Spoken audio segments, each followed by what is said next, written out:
بسم اللہ الرحمن الرحیم۔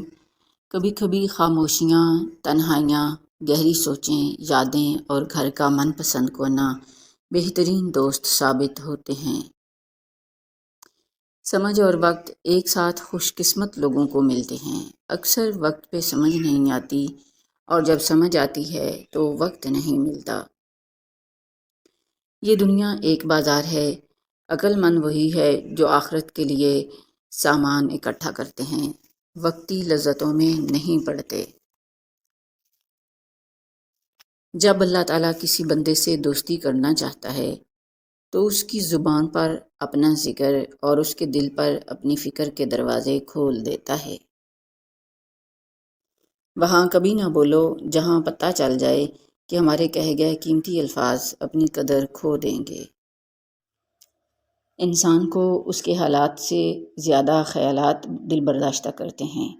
اگر اپنے خیالات پر قابو پا لیا جائے تو مایوس کن حالات میں بھی نئی راہیں تلاش کی جا سکتی ہیں۔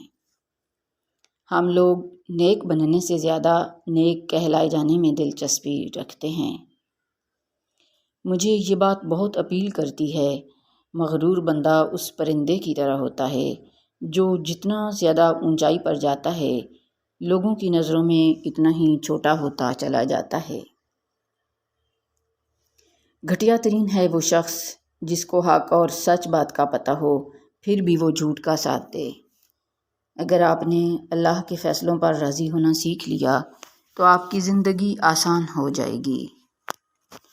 حق بات ضرور کہو، حق بولنے والوں کا اللہ ساتھ دیتا ہے۔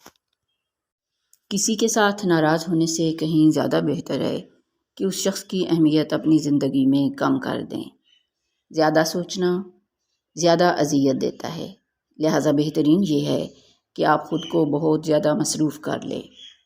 لوگ کہتے ہیں کہ وقت بہت بڑا مرہم ہے، بڑے بڑے گھاؤ بھر دیتا ہے، مگر میرا کہنا ہے کہ کوئی زخم نہیں بھرتا، بس وقت ہمیں صبر کرنا سکھا دیتا ہے۔ نعمتوں پر شکر کرنا اور رشتوں کی قدر کرنا سیکھو۔ بے قدری نعمتوں کی ہو تو چھن جاتی ہے، رشتوں میں ہو تو تنہا کر دیتی ہے۔ دنیا کی سب سے نایاب دولت احساس ہے۔